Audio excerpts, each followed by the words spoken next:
Well, look, I do think that President Biden is our oldest president that we have had in office. And it is true that when you compare his speeches to when he was younger with those now, he seems to have lost a step.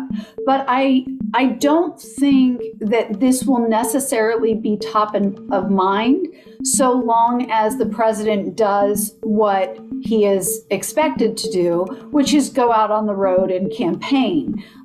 It becomes, I think, more of an issue when he is not out there.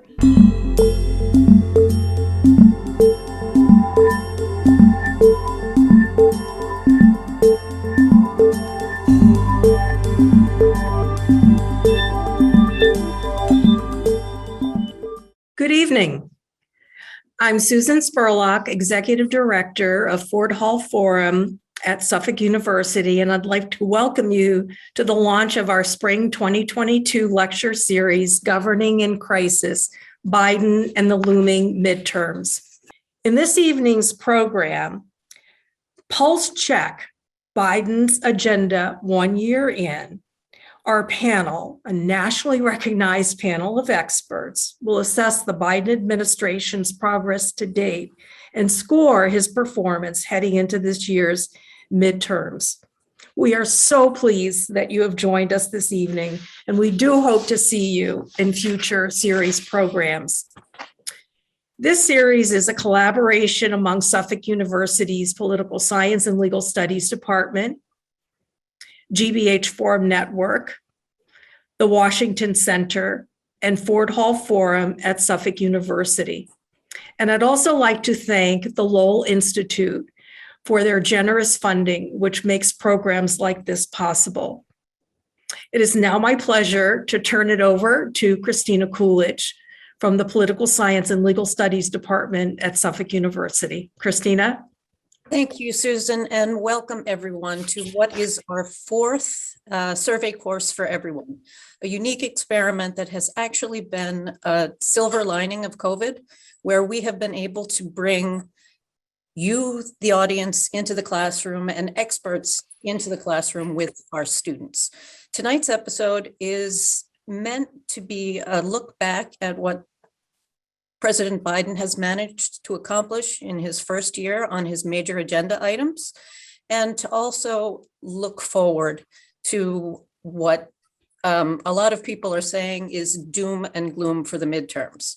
Is that overstated or not? So without further ado, I am going to turn this over to Steve Scully, who I am very grateful to be our monitor tonight, and dive into the subject matter. Steve, take it away.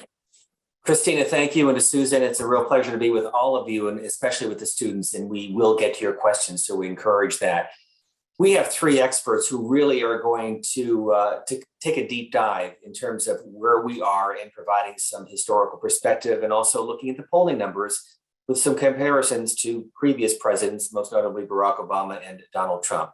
So I'm pleased to welcome our three panelists and get right to the questions. First is Amesh Adalja, who is with Johns Hopkins Center for Health Security, David Paleologos, who is the director of the Suffolk University Political Research Center, and Lara Brown, who's director of the Graduate School of Political Management at George Washington University in Washington, D.C. So to all of you and to the students and to our partners at Suffolk and everyone involved in this program, we thank you for being with us. Let's get right to it. Lara Brown, I want to begin with you. The mandate that Joe Biden received in 2020 in the election, the expectations for his presidency, and the reality where we are today. Put the last 14 months, not just the inauguration, but the election of Joe Biden into perspective as we move into 2022. Lara Brown. Thank you, Steve. And thank you, everyone at Suffolk. It's just a delight to be here tonight. I would say that we do have to think about things in a little bit of historical context. And that includes taking a step back to look at 2020 and to understand what was under what the Democrats perceive as their mandate to govern. And really what that means is when we look at former President Trump, he was the first, what we call first term president to lose re-election since Jimmy Carter. So let me break down that sort of description. As a first term president, what we mean is that typically speaking, each political party serves 2 terms in office, and then it's kind of a 50-50 shot as to whether or not that party will sustain in a 3rd term in the office. So when we think about George Bush Sr., he was actually serving a 3rd term for the Republicans during 1988 to 1992. And then when he ran for re-election, he was in fact running for a 4th term for the Republican Party. Former President Trump is the first one since Jimmy Carter not to win re-election, and the first one where the party only served for 4 years. So what that tells you is that there was a tremendous amount of dissatisfaction in the country about President Trump's tenure. And whether it was COVID or whether it was a sense that the economy was falling apart, there are a lot of interpretations for why, but certainly what President Biden represented as a candidate, and I think what he represents now, and I think this plays into the expectation problem that we have for him, is that he was really elected to not be Trump. And to not be Trump meant that he had to essentially manage the presidency without as much chaos. There had to be something of a return to normalcy. And then from an expectation standpoint, his job was to essentially get on top of COVID as a pandemic, help revive and restore economic growth.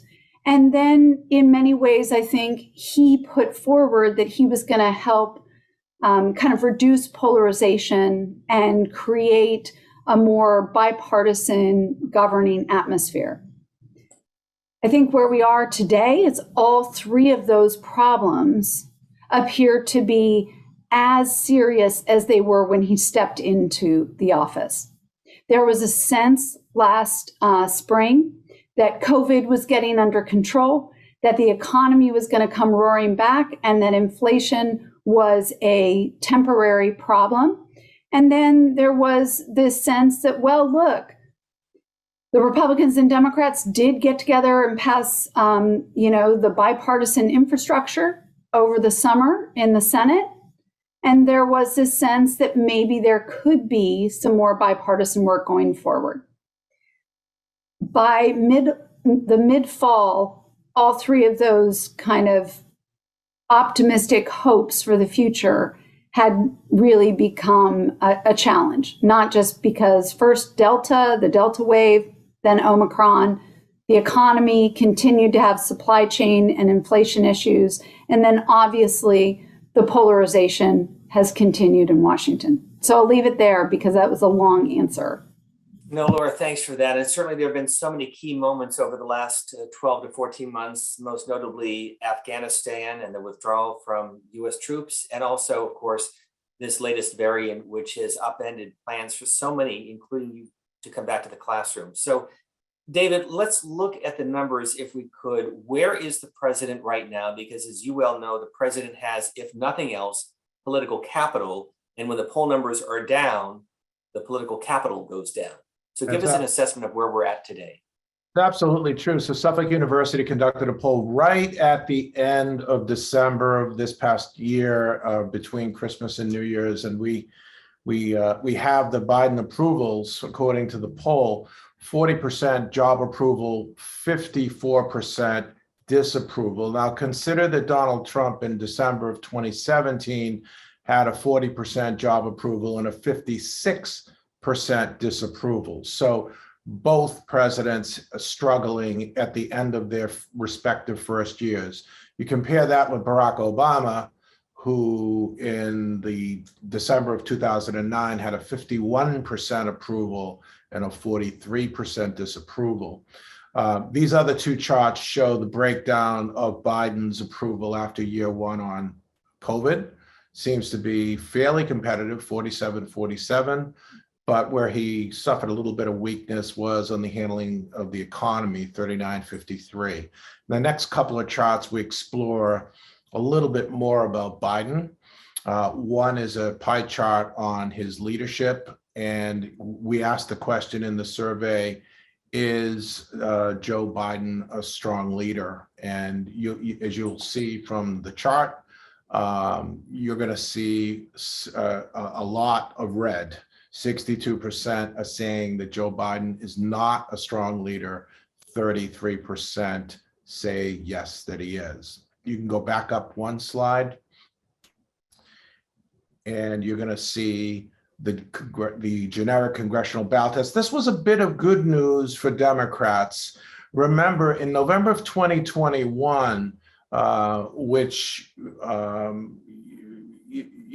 when we did the poll right after the November elections this past year, the Virginia and the New Jersey gubernatorial elections, Democrats had more than a bad night. Terry McAuliffe lost for the governor of Virginia. CRT was a big issue, critical race theory. And, as Steve mentioned earlier, what really turned Biden's approval around in 2021 after about a 5-month honeymoon period was that rocky road of the Afghanistan pullout. That's when President Biden's numbers inverted and you had a higher disapproval than approval. And then when CRT was hammered in states like Virginia and New Jersey was also a layup state for Democrats, which wasn't so easy, even though Phil Murphy prevailed in the end. Right after that election, we went in the field in November, and the first chart shows that generic congressional ballot test had Republicans winning. This is unheard of in a national poll, 46-38%. But things have steadied now. In our December poll, now 39% say generically they would support a Democrat for Congress versus 37%. So David, one quick follow-up, because as you well know, people vote for a party or a president based on how they feel the direction of the country is going. I'm reminded that John Kennedy famously said that victory has many fathers, but in defeat, you're an orphan, meaning that if things go bad, the one person that gets blamed is the president. Can you just touch on that briefly for the students to understand how that impacts the mood of the voters and the turnout? Yeah, so right direction, wrong track is a question you'll often see on polls. And this is a very important indicator, just generically, when we look at people's approach to the quality of their life, are things going in the right direction or on the wrong track? When you have wrong track numbers significantly higher than right track, which is what you have now, it's 20 plus points more wrong track than right track. That's a severe problem. And voters, unfortunately, want to take out their aggravation with their lives and whether things are going well on one person. And the buck stops with the president. And oftentimes, whether it's fair or not, the president gets judged on issues like COVID, issues like the economy, when economic cycles sometimes run totally counter to what president's initiatives are. And many times the president doesn't get credit for the kinds of work that he's championed in terms of his support in Congress, like the infrastructure bill. So let's turn to a real expert on COVID, Dr. Amesh Adalja, who is with Johns Hopkins University. Back in 1992, it was James Carville who said, "Is the economy stupid?" In 2022, it's going to be the economy and COVID when it comes to the sentiment of the voters. Give us a snapshot of where we're at now, and is this going to be the new normal with regard to COVID-19 for the next 12 to 18 months? Where we're at now is really dependent upon where you live in the country. In many places like the Northeast, which got hit with the Omicron variant first, we're starting to see cases fall, and hospitalizations and deaths are still up there, but they're going to eventually fall because they lag cases. And we're at a point now where we have vaccines that are basically universally available. We have booster doses, especially for those at high risk. We've got limited supply of monoclonal antibodies and antivirals and issues with rapid testing. But where I think we are is we're kind of transitioning towards what this is going to look like in the future. This is not a virus that was ever going to be eradicated or eliminated. It was one that was always destined for endemicity. And the key was to shift its spectrum of illness to the mild side, so it was unable to crush hospital capacity. And that's where we're getting. We just have to get more people to use those tools that science and medicine have given us. But the post-pandemic world is not a world that looks like 2019. It's a world in which COVID-19 is present, but in a much more defanged type of manner because of our immunity, because of our knowledge, because of our tools. So what we have to really concentrate on in the next couple of months is preparing at least half of the country to understand that you're going to have to risk calculate. You're never going to have a COVID-0 type risk. But if you're fully vaccinated, you're somebody that's not likely to be hospitalized with COVID-19. It's a mild illness. And that's the struggle I think that you're seeing right now is part of the country not really coming to grips with the fact that this virus isn't magically going to go into bats and that this is going to be a respiratory virus that we deal with on a year in and year out basis. So I'm going to ask all three of you the same question. And Eamon, I'll begin with you. You're a medical doctor. You're not a political scientist, but vaccines have become a partisan political issue. Same question for all three of you. Why? It's very difficult to understand why this happened because the signature achievement of the Trump administration amidst a string of dismal failures when it came to COVID-19 was Operation Warp Speed. There's no question about that the pre-purchase agreements using vaccine platform technologies, having that portfolio approach where they invested in multiple different types, that was really something many of us in the field had been clamoring for. So that's why we had a vaccine in record time. And I think that the prior administration deserves credit for that. However, I don't know what happened between that and the transition to the Biden administration, where you see, for example, Republicans much less likely to be vaccinated and Democrats much more likely to be vaccinated. And I think it's just because when the party switched and it became a Biden vaccine, this is just my own hypothesis, is that so many people see things through a tribal lens anymore. And I get that all the time when I'm doing television commentary on COVID-19, that people can't actually see things for facts. And they thought that this, and there may be just certain people that think of this as something that the government is trying to control them or whatever rhetoric it may be. But it's, to me, baffling because you've seen former President Trump now endorsing the vaccine and asking people to get vaccinated, calling out politicians for not revealing their vaccination status, but it's not really seeming to budge those people. So what I think is, this is kind of, it's like the anti-vaccine movement on steroids. It's not something that we've seen before that. And it's interesting because in the past, the anti-vaccine movement has been something associated with the far left, with Robert Kennedy Jr., not with Republicans. Mississippi and West Virginia tended to be the states with the highest childhood vaccination rates, which are very deep red states. So it's very, very difficult for me to completely understand what's happened. But the anti-vaccine movement has morphed into something that I think is much more dangerous than it ever has been. And, you know, bottom line, they're preaching the voice of the dark ages using modern technology. Let me remind the students the questions in the chat room, and we have some also who will be joining us in just a couple of minutes. But same question to both of you. Lara Brown, let me turn to you. Why has this become a political football?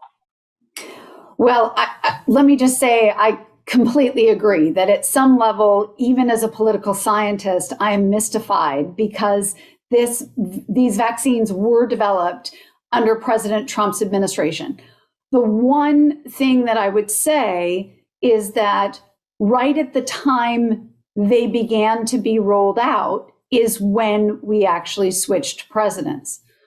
So I do think that the fact that President Biden came in January 20th of 2021, which was just about the time that the vaccine started to be rolled out and executed. And this became a very high profile first initiative of the Biden administration. I think that there were Republicans who saw this as a way to push back on this new presidency. And it then became fodder under this idea that there was a socialist government coming into play.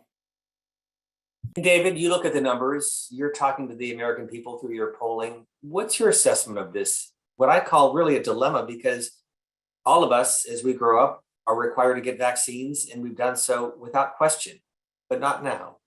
That's right.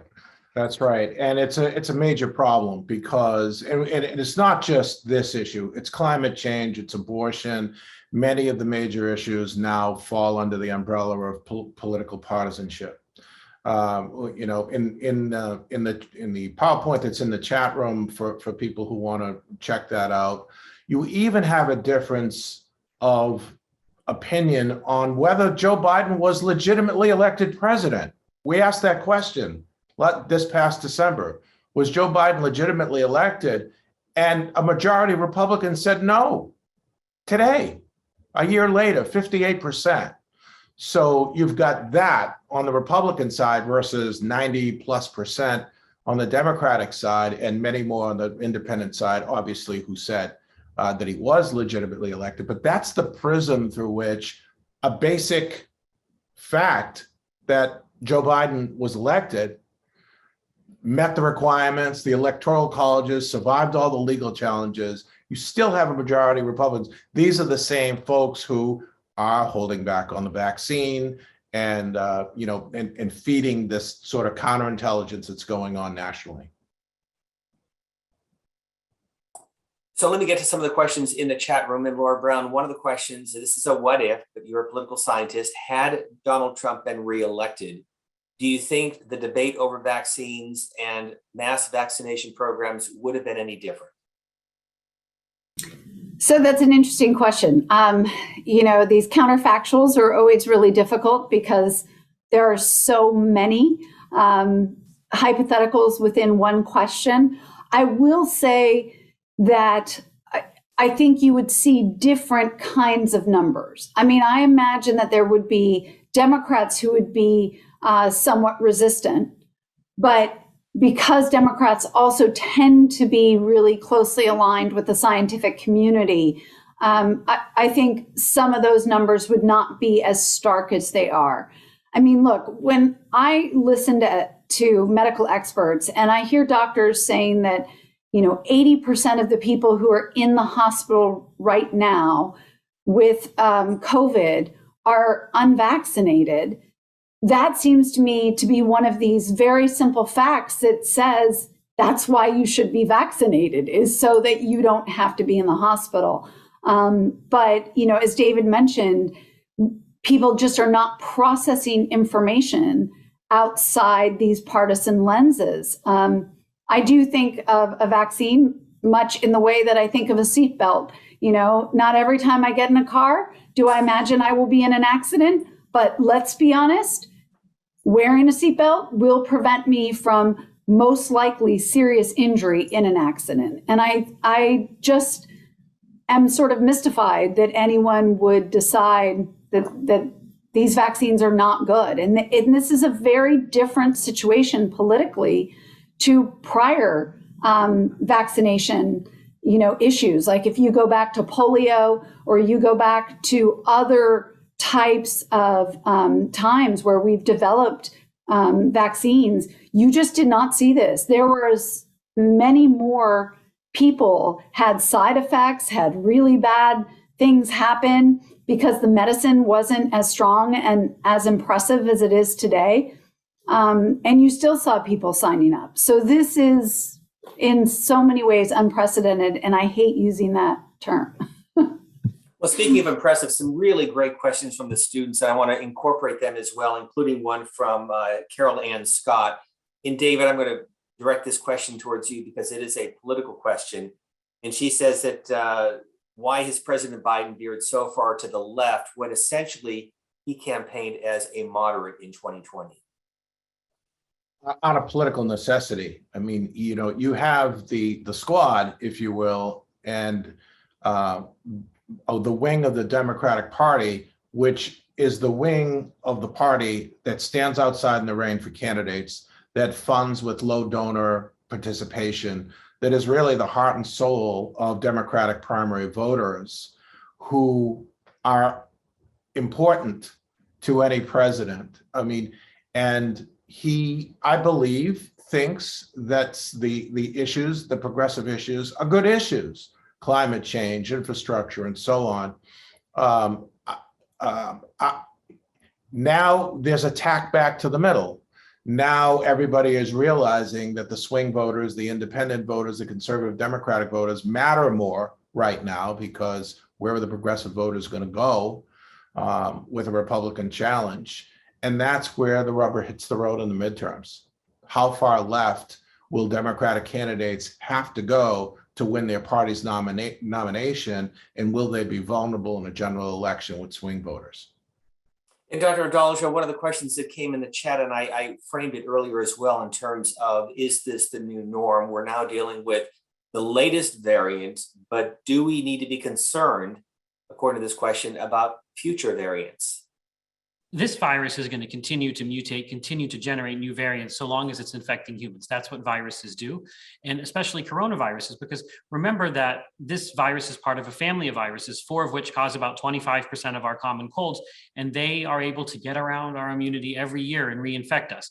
Omicron may be the first step in that direction that SARS-CoV-2 is taking, but there are going to be more variants, and likely evolutionary forces are going to favor variants that are more transmissible. This is a virus that thrives on social interaction. So what evolution is going to do is select those variants that are more likely to transmit efficiently. So yes, we will likely have more variants. But the thing to remember is that when it comes to a virus that can't be eradicated or eliminated, what our goal is to prevent severe disease. And our vaccines, our first generation vaccines made against the ancestral strain, the Wuhan strain, are still holding up against what matters: serious disease, hospitalization, and death.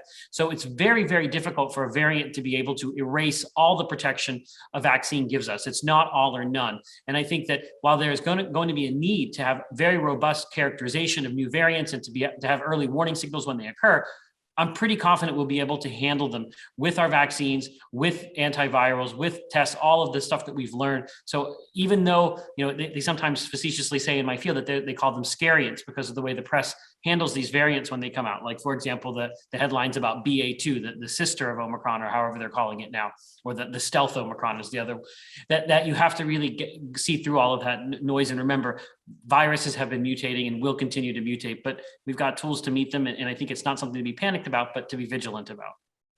And Doctor, we have a number of students who are not only studying political science, but also communication, and communication is key in politics. Many point to the missteps, and Dr. Walensky even admitted it as the CDC director in terms of her role and the administration's role in communicating the virus, the masks, don't wear the mask, the vaccines, the booster shot. As you look back at the last year, what advice would you give the administration in terms of how they communicate to the American people on this pandemic? I think they have to start to trust that the American public can comprehend something with nuance, that comprehend something that's not overly simplified. And I think that's something that is hard for certain public health officials to do. They like a very simple, one size fits all type of message, which doesn't always fit the underlying science. And I think that's something that it's frustrating to me to see it happen, because there's so much more nuance to it. And I think you could actually explain it that way. It's also the case that they have to be really clear that in science, the context of knowledge changes. And when that context of knowledge changes, doesn't mean that what you said earlier was wrong. It means new knowledge has been discovered, and that's going to change recommendations. And that shouldn't be something that they're faulted over. But what you find is that because politics gets injected into this, that there's this reticence to be able to admit that something needs to be changed or needs to be updated, because they don't want to be seen as quote unquote, flip-flopping, which is like a political term, but that's often what's getting injected into public health communications. And it makes it very, very confusing for the general public and frustrating for people like me who know that there's more to the story than what you're actually seeing. So I think that it's really just about being able to convey nuance and be honest with the public, and trust them to be able to walk through all of the different steps and variables and have good messengers that can actually articulate that. We're going to hear from Julian Osborne in just a moment, but David, a real quick question from Susan Stevens. If you could point out to the Biden administration's greatest accomplishment in the first year and greatest disappointment. I would say infrastructure and the withdrawal in Afghanistan. It was executed poorly. People died. But I think when history is written, that leadership number is going to come around. International crises tend to help an incumbent president And I don't wish on anyone an international crisis this year, but if Joe Biden were to be forced to make an important international decision, be it whatever crisis is happening, Ukraine or whatever, I think that would help him, ironically. The infrastructure bill, you don't have to be a rocket scientist to drive around the country and see our bridges falling apart, roads are bad. The hard infrastructures are great for a start. The soft infrastructure bill has got many popularly polled components. So I think those would be his top two accomplishments from what I can see. And Lara Brown, very briefly, just spend a half a minute to talk about how important optics are for the administration, and as David pointed out, the optics of Afghanistan. Well, I do agree that Afghanistan was horrific to watch and to see. I think the administration is probably right that long-term people will be happy that we have left that theater of engagement because it was a multi-decade activity. But I will just also say that most Americans don't really think much about foreign policy when they are going into the voting booths. We know that they think a lot about the economy. They think a lot about the things that are directly affecting them. And this is where I think COVID and the economy and a sense that the administration kind of is back on top of the news narrative instead of reacting to it is going to be really important for the administration going forward. I'll just throw one other major accomplishment out. President Biden and the Democrats have confirmed more federal judges than any other president in their first year. So as disappointed as Democrats have been about the Supreme Court and what those rules for Republicans meant for them to be able to put Gorsuch and Amy Coney Barrett and Brett Kavanaugh onto the court, those same rules in the Senate have turned and helped Democrats at the lower federal court level really bring on many more appointees. And of course, now a looming battle as Stephen Breyer announces that he is stepping down. And so it's going to be quite a late winter, early spring as that debate heats up. Let's get to student questions. Julian Osborne, we will begin with you. Thanks for joining us. Thank you, Stephen. Thank you to everyone on the panel for being here tonight. My question is primarily directed towards David, but of course, anyone who wants to hop on in on it can. In a recent New York Times focus group of 14 independent voters, none raised their hands when asked if they would like to see Biden seek a second term in 2024, even as he says he will if he is in good health. Based on recent Suffolk polling, what can you tell us about this kind of sentiment, what it might come from, and how voters might feel about Biden as a leader? Well, thank you, Julian. Yeah, it's a great question. And it's not just independents where it's problematic, it's some Democrats too. And, I would urge you to check out our Florida poll, which we're releasing next week. We just began fielding it tonight. We're not only asking questions about this U.S. Senate race and the governor's race, but we've also included some names of past and potentially future candidates. So I would urge you to check that out. I mean, when you have a president that it's at 40% approval, you're obviously going to think about, does Joe Biden get a challenge? Does someone take him on in a Democratic primary? It's happened before. President Jimmy Carter, as Steve knows, was challenged by our Senator Ted Kennedy for president in a Democratic party. So it can happen where Biden could be challenged by a more progressive Democratic candidate. And in a one-on-one scenario, strange things can happen. His age is certainly one of the factors that I think will impact the midterm elections as well. But at this point, what people have seen, i.e. what independents have seen in that focus group, isn't enough to prompt them to say that he should seek a second term. We're going to go to another question in just a moment. Go ahead, Lara Brown. Can I just add one quick thing to that? When parties do challenge their incumbents, typically that party loses the general election. So it's really important to understand that even though that sentiment might be there, right? We saw a similar kind of sentiment around President Trump in the 2017, 2018 timeframe. I think at the end of the day, parties do and have learned the lesson that if that happens, they will likely lose the presidency. And in the chat room, Holly Shaza, I hope I'm pronouncing that properly, has a question. And Doctor, I'm going to frame it to you, and that is the issue of pandemic fatigue and how that affects Americans and their view of this pandemic, this virus, as we move into the second year and soon into the third year. I think that pandemic fatigue is something that is real. Even people like me that live and breathe the pandemic have something beyond pandemic fatigue. And I think that wrapped up in pandemic fatigue is kind of the idea that people are learning to acclimatize to an environment where COVID-19 is present. And if they know that they have the tools to, so those people who are vaccinated or who are on the scientific side of this, they're vaccinated. They know that there are tools to be able to tame this virus. So they're going to start getting back to their life. And then there's another part of the country where they never really took the pandemic super seriously to begin with as well. So they never really had pandemic fatigue, but maybe they got sick of hearing about it. But I think that pandemic fatigue after 2 years, and I think you have to think about the reason that this is so prolonged in the United States has to do with so many variables, but a lot of them have to do with failures of government from the prior administration, that there were failures at the federal level, state level, county level, municipal level, school board level, and people are really kind of tired of it. And I think that it really speaks to the fact that pandemic preparedness was never taken seriously by any administration, by any president. And this is what you get for it. You get this prolonged pandemic. And now I think people are really frustrated because what's happening in the United States now is self-inflicted. All of our deaths, all of our hospitalizations are basically vaccine preventable.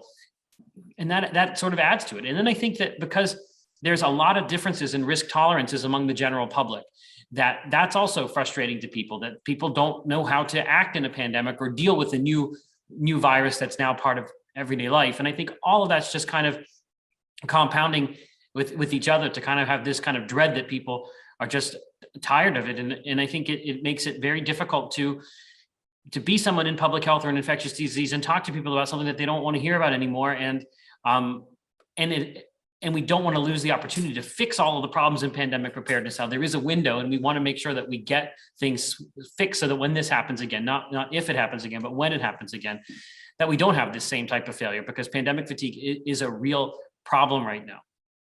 Such an important point. Let me go back to the students. Wendy, Nearville, Napoleon, you are next. Go ahead with your question and direct it to one of the three panelists. Thank you, Stephen, and thank you for the members of the panel being here tonight. My question is actually for Dr. Lara Brown. Dr. Brown, in your 2016 op-ed titled "Donald Trump is Nothing Special," you said, quote, "The story of America includes thousands of tales of political intrigue and fiercely fought partisan disputes. In short, the only thing that is new is the way we learn about, engage, and digest elections," end quote.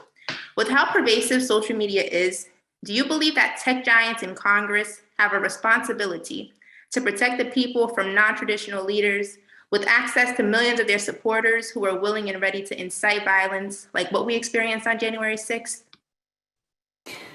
So I think that's a really great point. First, let me say this. Social media and technology providers are private enterprises. And I really do believe that they should be held more accountable for the conversations that exist on their platforms. When we think about misinformation that is being spread, the truth of the matter is newspapers and sort of traditional journalism has always had to have more responsibility. So I do think that the social media kind of world gets away with a lot more. And part of the reason why they get away with a lot more is they also allow anonymity of the people who can engage. You know, if you're cat lover 587 and then you're saying the most awful things, then nobody has any sense of who can kind of, I don't want to say control that, but certainly create some accountability around that. I think we have these problems. So I personally believe that getting rid of anonymity would be kind of a first step in making some of these platforms more accountable. Secondly, let me just say that as much and as sort of real as the disinformation that exists today, we can't look back in our history and assume that it didn't exist, because it did. If you look at the partisan presses that were wildly printed and the pamphleteers that were offering up the sort of the most crazy conspiracy theories, all of that really did happen for a good almost 200 years of our history. I mean, in some ways, journalism didn't become really what it is and what we think it should be until really about the 30s and the 40s in the 1900s. So we have had so much experience with what are generally thought to be whisper campaigns. The difference is that they're spread now so quickly, and they now are sort of open to the world, as opposed to just everybody that a certain printer is able to get his pamphlet in the hands of. So I'm sensitive to the fact that what has changed, I think, is the speed and the scale. But the nature of things, I don't think changes all that much. And this is where I would like to see sort of the technology companies held to a higher standard in terms of them not necessarily monitoring what's being said, but monitoring to a certain extent who can say things. Because there isn't sort of an editor at any of these places, where in all traditional journalism, there were editorial decisions and there were issues about who could access and who couldn't. So we have to recognize that that means limiting the small d democratic access to every platform that exists. David, if I could just follow up very quickly in terms of what Laura was talking about, because as you well know, often the Democrats go to their own tribal camps, whether it's MSNBC or websites that reaffirm their point of view. Republicans, conservatives, Trump supporters go to Fox and Newsmax. Is that damaging to our democracy, the fact that they're talking at each other and not to each other or across the aisle politically? Yeah, totally is. And you know, for the longest time, Fox was the most trusted news station among registered voters. And then we began to ask, what station do you trust the least? And by even a wider margin, Fox was the least trusted. And then within that demographic, you could see two different Americas, two different worlds between MSNBC and Fox News. However, I will say, this was the first poll, the December poll, where PBS/NPR exceeded Fox News as the most trusted news source in terms of just raw numbers and net trustworthy, i.e. most trusted minus least trusted. So you're seeing a rotation to public broadcasting, NPR, as opposed to Fox News and MSNBC. Part of the reason for that, by the way, is One American News Network and Newsmax are chipping away at Fox's strength on the right side. We'll go to Pop Deba Ka, who has the next question. Please go ahead. Thank you, sir. Hi, everyone.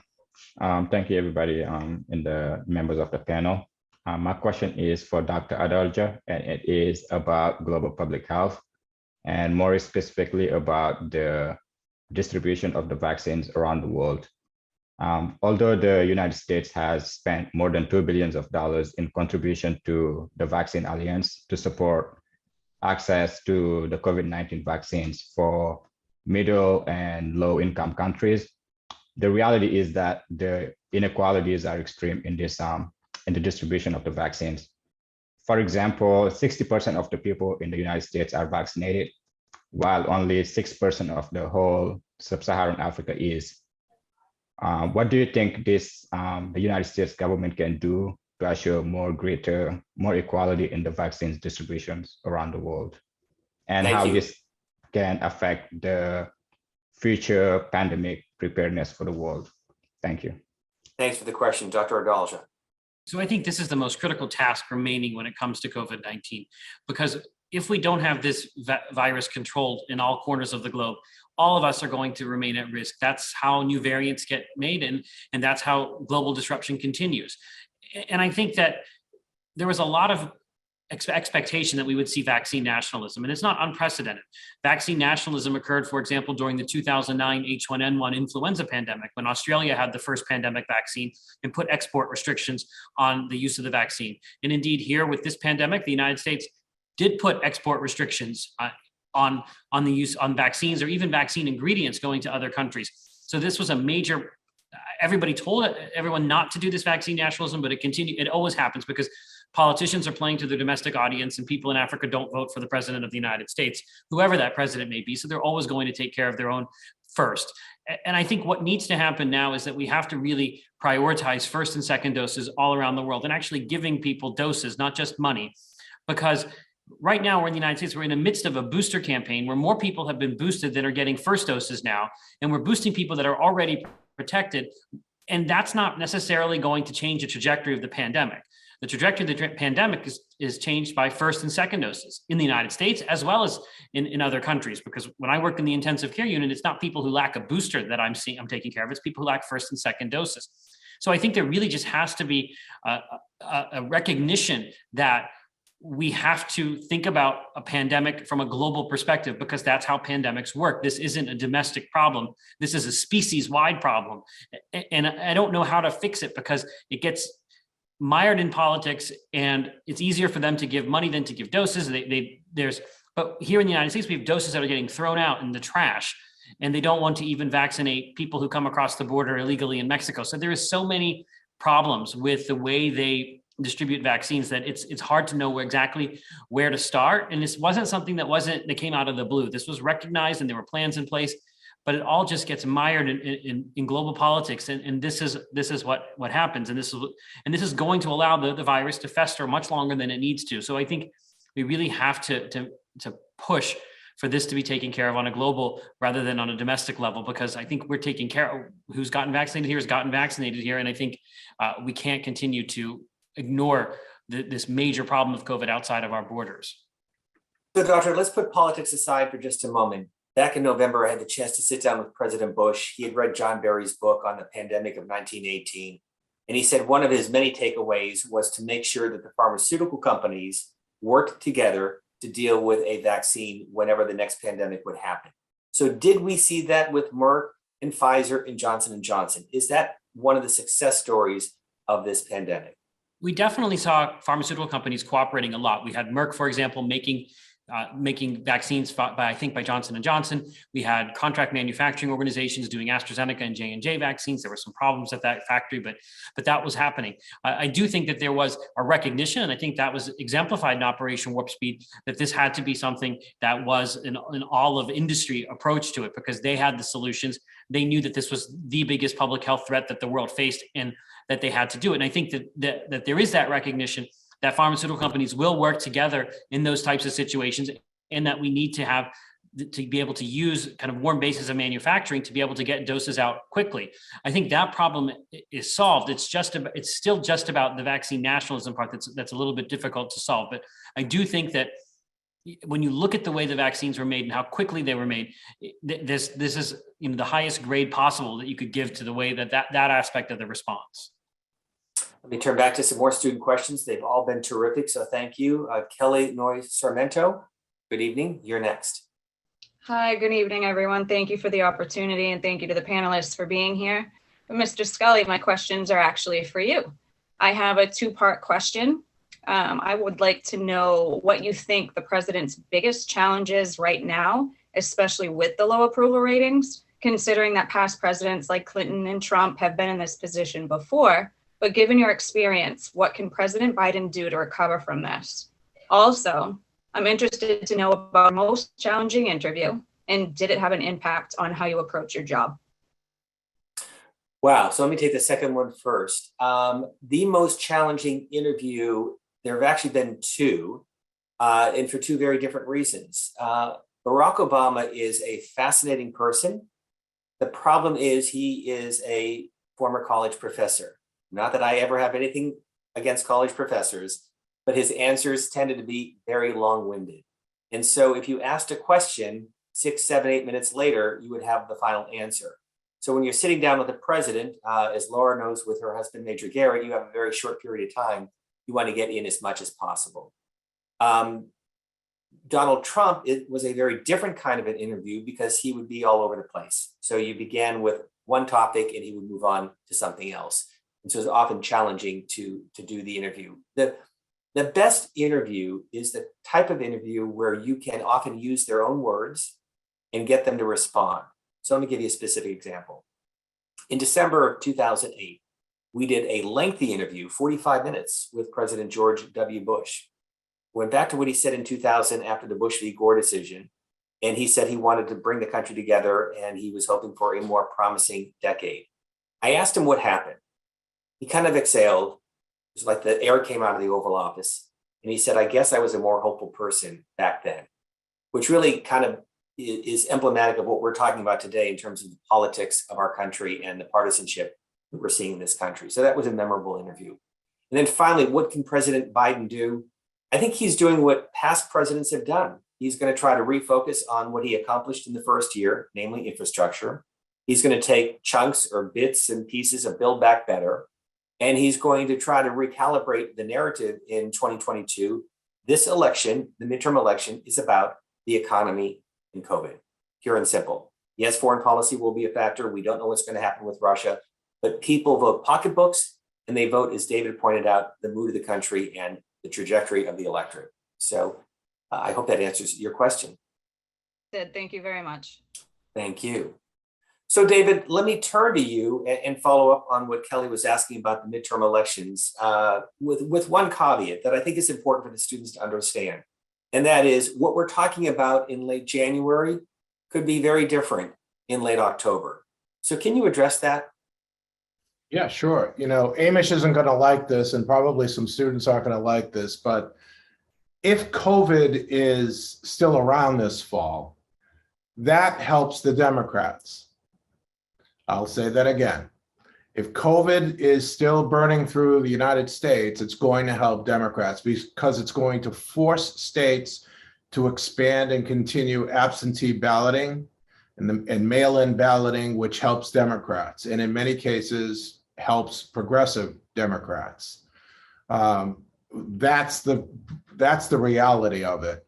COVID is one issue that will impact the 2022 fall elections. Inflation, you heard Jerome Powell's comments today.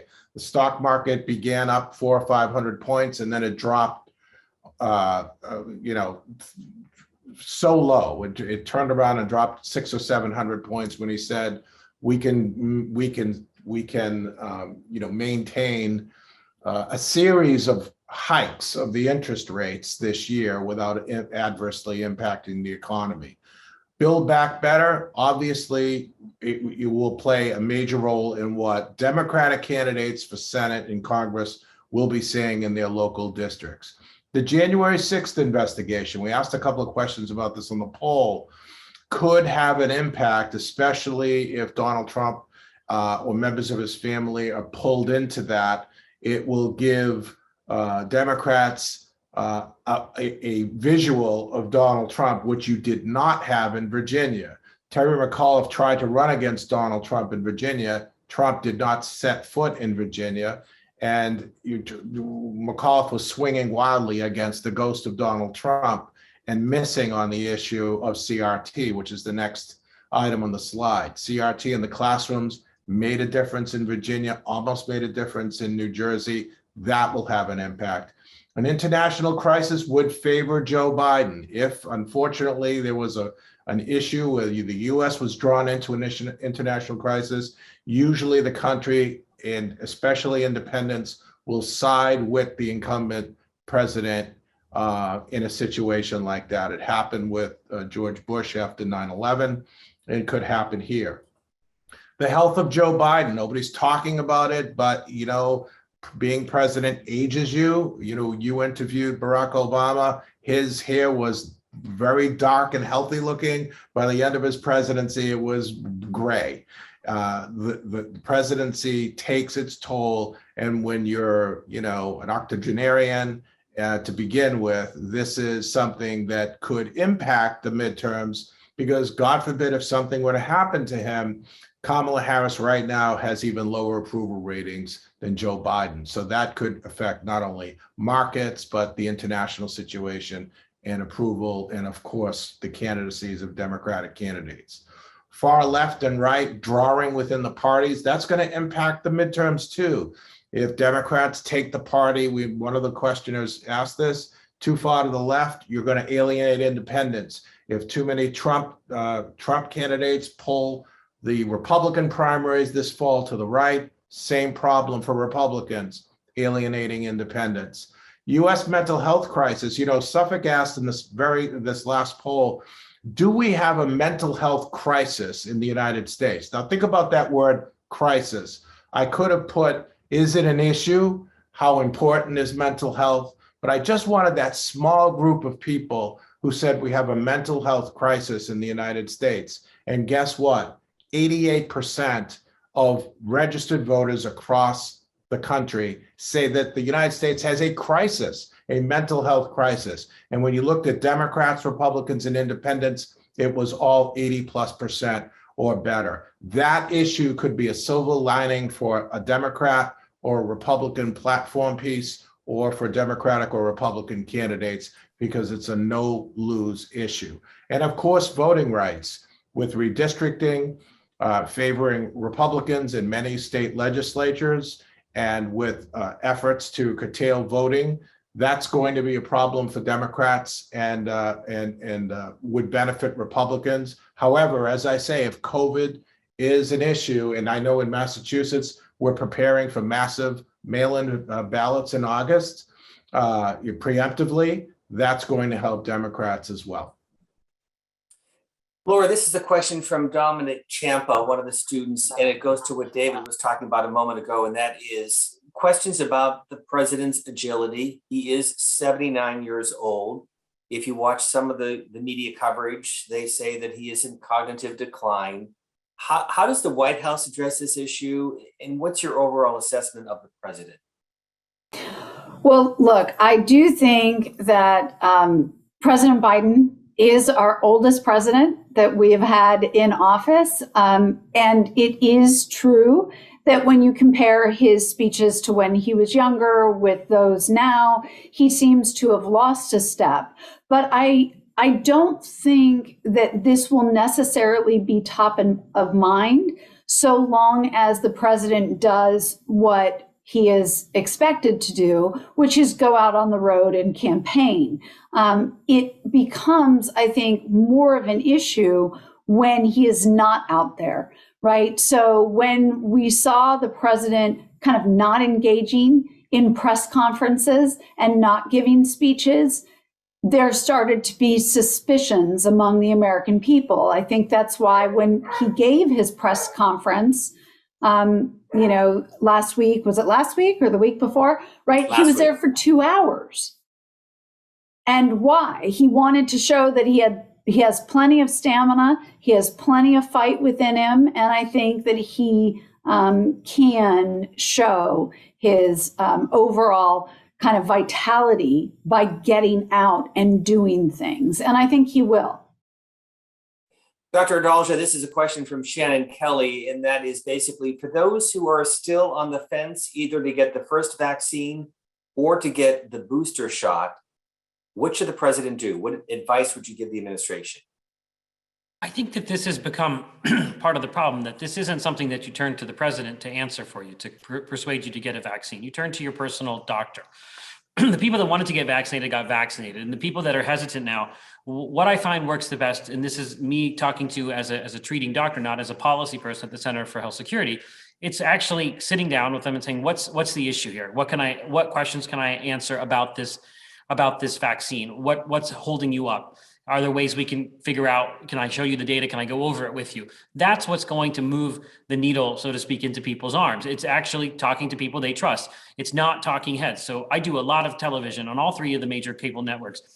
And I don't think I get much traction with people who don't want to get vaccinated. And I sometimes do town halls and meet people. Some companies bring me in to talk to their employees.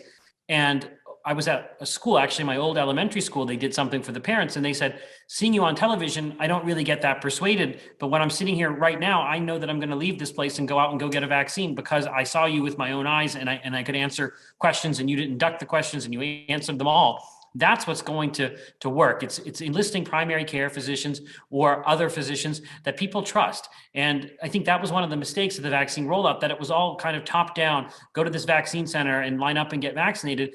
And many people didn't want to do that. They wanted to sit down with their doctor and ask them questions. And I think that was a mistake, that we didn't enlist primary care physicians. And they reversed that with pediatrics because they did enlist pediatricians. And I think that was really important to do because people are much more likely to trust their own personal doctor than they are to trust a TV doctor or a politician or a public health authority telling them to do something. Another question from the student, and Jesse Young, thank you for this. It's aimed at you, Dave, in particular. As you look at the polling numbers and you talk to the electorate, specifically in what areas are voters most unhappy about when it comes to President Biden? Inflation and the economy right now are tops. People are seeing inflation everywhere. It's not a fictitious narrative. They see it at the gas pump. They see it in the grocery store, if they even see food in the grocery store shelves. And that's a big deal because people's wages are going up, but people are still falling behind. So credit card bills are going up. People are making more money, but they still can't pay for living. And that's a major problem. Wages are not going to retract. They're not going to go down. And that's why what happens with Fed hikes and curtailing inflation is so important, because I lived through stagflation in the 1970s. I remember interest rates being high, long gas lines, and it's just, it's a dynamic that I wouldn't wish on anybody, because it's like treading water or being in quicksand.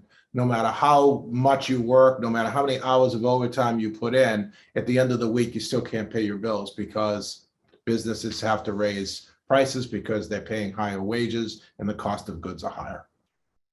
Laura, there's a similar series of questions, and I'm going to try to put them all into one question with regard to the midterm elections. And again, I always caution students that what we talk about early in the year could change dramatically when the voters go to the polls. And certainly we saw that in 2020 because COVID really didn't come into play until February and March of that year. But as you look at what many people say is the conventional wisdom that the Republicans regain control of the House of Representatives, how does that change our politics in 2023? Well, first, I want to say that I think a lot will depend on how big or small the Republican wins are. And I think there are two things that are really important that David just talked about. Who comes out of the primaries are going to really determine how those general elections flesh out. When we look back to 2020, what we know is that both parties' base, they turned out. They turned out in high numbers. It's why we had such high turnout. The really important voters were, in fact, college-educated men in the suburbs. They were the ones who actually helped both push Joe Biden into the presidency and make sure that Republicans did quite well in the House and in the Senate at the down ballot level. And so the question about where are sort of college-educated suburban men is something that is still outstanding. And this is why the economy matters so much to them going forward. But I also don't think that we should discount some of the things that could really change how each party's base kind of jumps in. And so I do think, the Supreme Court possibly coming down against Roe versus Wade could end up being something that mobilizes the Democratic base in sort of the opposite way, right? We know that kind of wins don't help, and in some ways, losses mobilize you more. So I think that's a really important thing to keep out there. And I think the other piece is this January 6th commission and all of the other legal issues that President Trump is embattled with. I don't think we should discount that his own personal reputation may become more and more toxic over time. And as Republicans continue to support him, that also could become more toxic over time. And all of that is just a way, in a long way, because I am an college professor, not like Barack Obama, but certainly a college professor who talks too much, to say that really Kevin McCarthy as Speaker is going to have a very different kind of tenure if he's got a 10 sort of seat majority or if he's got a 30 seat majority. And the question of how combative the House becomes, certainly they'll engage in investigations. Who knows? They might even launch an impeachment effort. But some of those things don't move forward if you don't have large numbers. And this is where the Senate could be very different, because it's possible that Trump candidates come out of those swing state Senate primaries, and that, in fact, it ends up, sort of costing them the Senate majority in some ways, the way that it did in 2010 when we saw Sharon Angle and Todd Akin and a series of other too extreme candidates. I want to give each of you a chance for some closing thoughts, but Dave, I do want to turn to you because you mentioned Jimmy Carter. He left the White House and his political career was over. Laura points out midterm elections with George W. Bush and with Barack Obama, Bill Clinton. They all lost in the midterm elections, but came back big in their own re-election effort.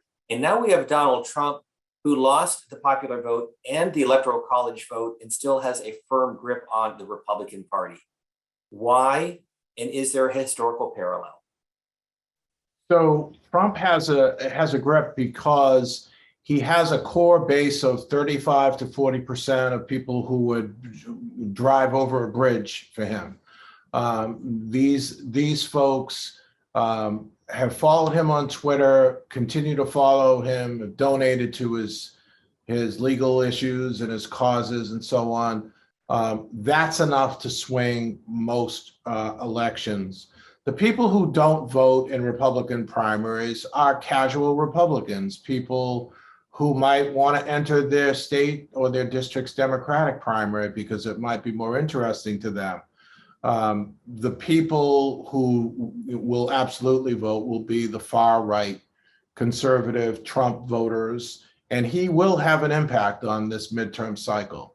He absolutely will have an impact on this midterm cycle.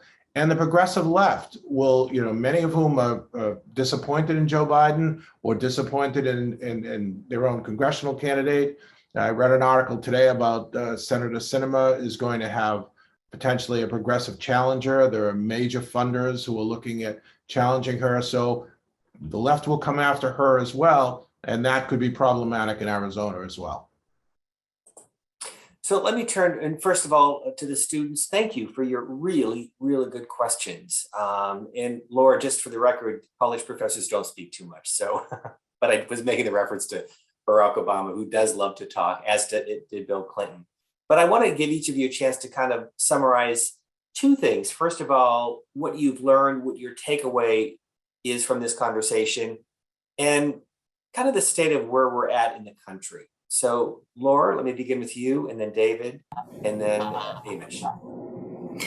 So I will say that my takeaway from this conversation is really how important it is for, I think, political leaders to also not politicize everything. I mean, I think as we talk about the vaccines, and I hear Dr. Adalja sort of describing how much people trust their own medical professionals, I think to myself, that's really an important takeaway, and how much we can kind of step out of this idea that politics can solve every national problem. Because I think that that is something that has kind of infected our body politic. And it's part of the reason why so many Americans are upset with Washington, because there's this idea that it can solve everything. And the truth is, it would be better if it tried to solve fewer things. So I just want to say thank you to Dr. Adalja for reminding me of how important it is for politicians to stay humble. And as students, Laura, let's just stay with you for just a moment. As students who study midterm election politics, what advice, what should they look out for as we move into 2022? So I think the most important thing to watch is, and some of this is already happening, how many incumbents are retiring. So what is really important as you're trying to understand what's going to happen in the midterm, you need to understand what the landscape looks like in terms of opportunities for party pickups. And I say this because I think this is where Republicans are overestimating their sort of pickup opportunities, because they are forgetting that they in fact did so well in 2020. So when we look back to, say, 2008 and 2010, one of the reasons why the Democrats lost 63 seats in the House of Representatives is because they actually had a huge majority in the House after the 2008 elections and going into 2009. The Republicans don't have anywhere near the same number of pickup opportunities. And I would argue that many of the Democrats, at least in the House, who won the last election, 2020, are probably pretty good incumbents to bet on that they could survive some of the wave this time around. So from politics to this pandemic, Dr. Adalja, your closing thoughts and comments and your takeaway from this very interesting conversation. My biggest takeaway is that it's very strange to see how, this scientific medical problem that we have, COVID-19, how it integrates into the politics of the day, that it's not something that you would anticipate when you're sitting in medical school thinking about it. But that's the thing about pandemics, is that they have such a cascading impact that it affects all corners of life, all corners of the globe. So it's going to be something that gets entangled with politics. And I think when you're trying to help people figure out how to navigate a world, you have to take into account now the fact that all of these people are sort of political animals, and that's going to be a filter with how they speak to you. And no matter how well you do it at that, it's always going to be this barrier. And I think that the fact that there's polling on, they're talking about, COVID will be good for Democrats or bad for Republicans, all of that to me is very interesting, how it's going to be something that gets kind of turned into that political calculation or that political equation, just like every other issue. And my other real quick takeaway with you, Doctor, is how politics is getting so mixed up with public health. Yeah, and I think that's somewhat inherent because public health is a government power. And it's just that we have, a CDC that's inside HHS. It's not an independent agency. And it often does become a tool of whatever administration is in place. And I think one of the things that I've advocated for is the CDC needs to be independent, almost like a Federal Reserve, where they can't be subject to, bullying by the White House. And that's what happened during the Trump administration. And it's also happening during the Biden administration. David, we'll turn to you, our resident expert when it comes to polling. And I should point out to the students that David and I first met in the 1990s. He has not aged a bit. His expertise has only grown. Give us a sense of your overall observations from this evening's conversation and the state of American politics today. Yeah, great panel. And Steve, thank you for doing this. And kudos to President Kelly from Suffolk University, who's a big supporter of the Ford Hall Forum and the polling that we do as well. I guess my takeaway is look at what happened in the last couple of years. The beginning of 2020, the pandemic, COVID spreads to the United States, and Donald Trump, as the incumbent president, says, Operation Warp Speed. Operation Warp Speed, we're going to develop vaccines. And the Republicans were, yes, Donald Trump vaccines. And what happened? Donald Trump loses the election and the vaccines are developed. Same Republicans say, whoa, I don't want to do that. Back in 2020, the Democrats were yelling at the Republicans and Donald Trump saying, Operation Warp Speed, you can't do that. That's reckless. You're rushing a vaccine. It hasn't gone through the proper trials. And then it all changes when Donald Trump loses the election. Now Democrats, vaccine, everybody's going to get things, and the Republicans are holding back. The bottom line is that major issues, as Amesh has pointed out, can't be filtered through politics. Think about it. We're talking about people, your aunts, your uncles, your grandfather, your father, getting sick, surviving, being in the hospital. And yet these issues, and it's not just COVID, it's climate change, it's abortion, it's so many issues are filtered through partisan politics. And maybe it's a topic for another day, but it makes you wonder whether or not our democracy would be better without any party labels, where people talk about their issues and their platforms, and they don't have to follow the path of the Democratic establishment or the Republican establishment and just run to represent people in the best way they can. And if I could, I just want to conclude with one bit of advice for the students. And I'm reminded of the late Tim Russert. For those of you who might have remembered him in the 2000s, he passed away sadly at a young age at 58, but he often took the other point of view when it came to questions. And so for students, I tell all of you, be a good consumer of news and understand what the other point of view is. Political debate in this country is important. It's vibrant. It's what makes our democracy work. But as we pointed out before the program began, after the one of the greatest NFL games the other day, Josh Allen congratulated the Kansas City Chiefs. We need more of that in our politics. We need civility, we need debate, but we also need civility. So I want to thank a great group of panelists for your expertise when it comes to polling, politics, and public health. And we'll turn back to Christina for some closing comments. Thank you all. Well, I want to echo, first of all, Steve's thank you. This was an amazing conversation. And Steve, you did a super job of bringing in as many audience questions as possible. And I think it was an amazing modeling of the kinds of long form conversations that we need to be having with or without labels.